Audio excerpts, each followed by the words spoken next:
The Lord be with you. Reading from the Holy Gospel according to Mark.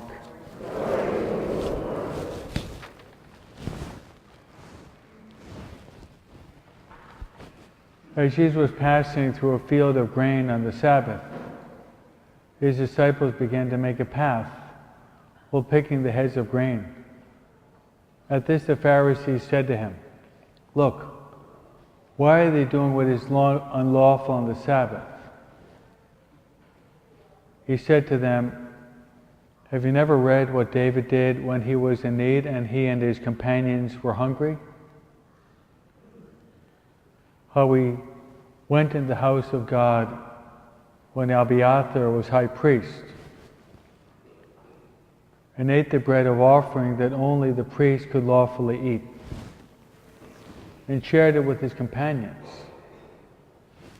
Then he said to them, 'The Sabbath was made for man and not man for the Sabbath. That is why the Son of Man is Lord even of the Sabbath.'"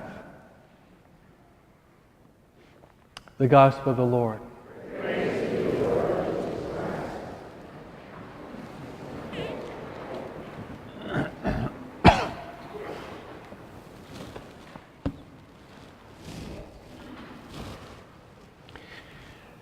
Today we call to mind the saddest day in the history of our country, 46 years ago. Remember, I was a junior in high school in New Jersey, and January 22nd, 1973, we legalized in our country killing babies. Infanticide, through the Supreme Court decision Roe v. Wade, allowing the killing of innocent babies from the earliest stage to the latest stage. For that reason, the American bishops have called this as a day of prayer and penance. So I invite all of you to offer your Mass and Communion and your Rosary in reparation for the many innocent babies who have been slaughtered, massacred, annihilated. I like to use strong language because it's something serious. This morning I was looking through the numbers of this, and it's about almost 61 million. Surgical. Now, if we have any doctors and nurses here, chemicals is going to be probably maybe another 400 million, something like that. It's going to be very, very high. The chemical, the hormonal abortions that have been perpetrated over the past 46 years. It's interesting that our founding fathers of this country were men that were pro-life. Washington, Madison, Jefferson. Because in writing out our Constitution, immigrants have to learn this if you're going to be able to be legalized in this country. We're all created with inalienable rights. Their rights of life, liberty, and the pursuit of happiness. This would be our founding fathers. That's why John Paul II really admired the Constitution of the United States. John Paul II was a great admirer of our political system, at least the way our founders started off this country, John Paul II. You know, I think it all begins with basic biology. I don't know what they teach in biology today, but back in the 60s or 70s, they taught, at least in New York, that human life begins at conception. I don't know about California, no? Is it the moment of conception, the moment of fertilization? That's the moment that life begins. Now, biology books taught that 50 years ago. I don't know what they teach today. I don't know. But they're actually teaching what the church has always taught for 2,000 years. So it all begins with that basic concept. And this is not even theology, this is simply what's called natural law. Got a couple of lawyers here. Natural law. But where does natural law come from? Natural law comes from the creator of all just laws, right? So I think if you're arguing to defend life, start with natural law and biology, and then from that you can move from that to some biblical verses, which are many. You read through the Bible, there are many. There's a plethora of biblical verses. So life begins with conception. So from the moment of conception until natural death, life is sacred. And it's incumbent upon us to do all we possibly can to defend life.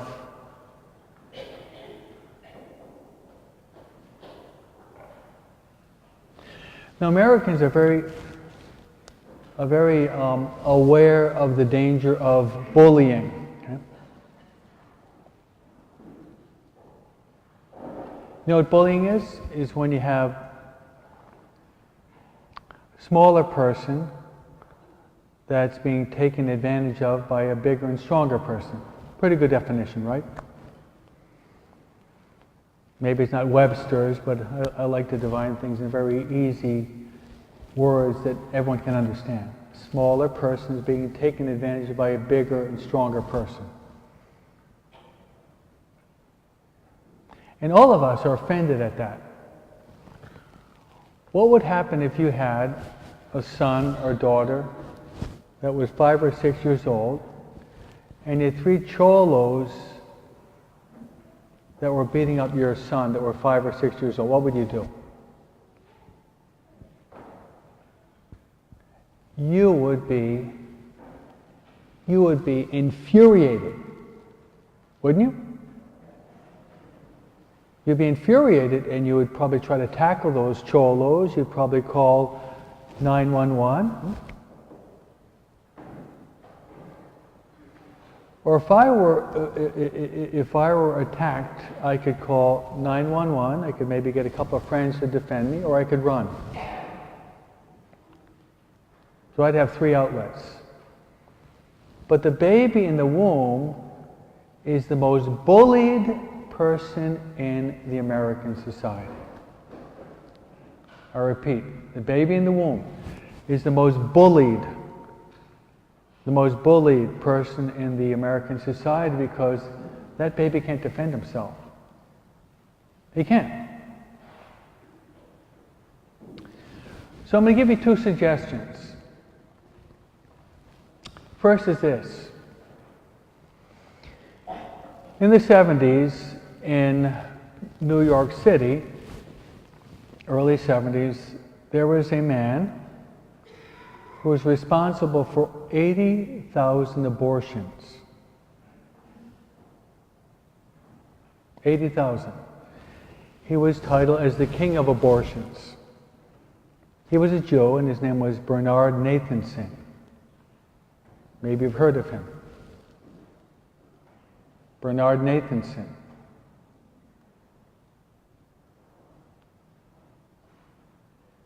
But what happened was, he saw, this was divine providence, he saw an ultrasound of a pregnant woman.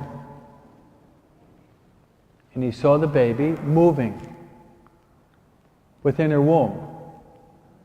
The grace of God struck him,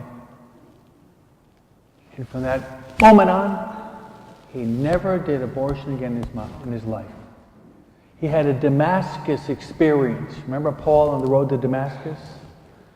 a Damascus experience. And he said, that's a human person, that's a baby who has right to life. Then like Saul of Tarsus, he became one of the most vocal, articulate defenders of human life in the whole world. And he made, years ago, the most famous film against abortion in the world. And it was named The Silent Scream. The Silent Scream.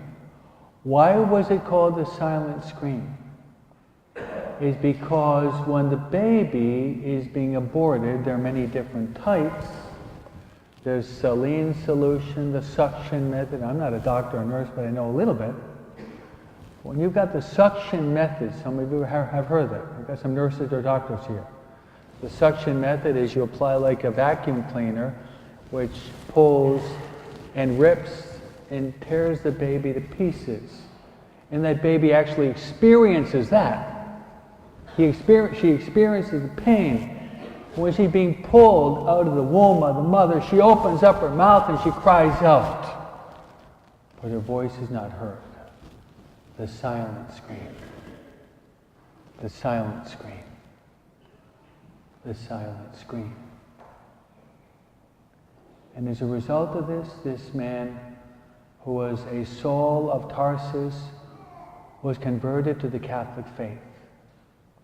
He was baptized in St. Patrick's Cathedral in New York City.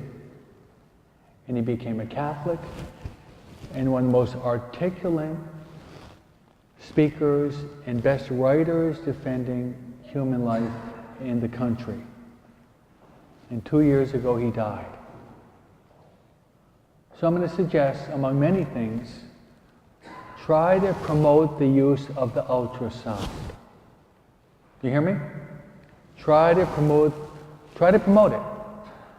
The ultrasound has saved many, many, many, many babies. We got some mothers here. You tell me, how could a mother have an ultrasound in which she's looking at her little daughter who's waking up after a little siesta? How could a mother see the little daughter after a siesta yawning? How could a mother that sees her little daughter scratching her little nose? How could a mother that sees her little daughter sucking her little thumb? How could a mother that sees her little daughter smiling at her, how could she possibly kill that baby?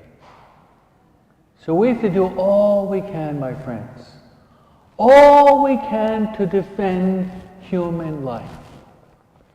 From the moment of conception until natural death, human life is sacred. Because human life comes from God. You, my friends, you are called to be the voice of the baby who cannot speak for himself. Amen.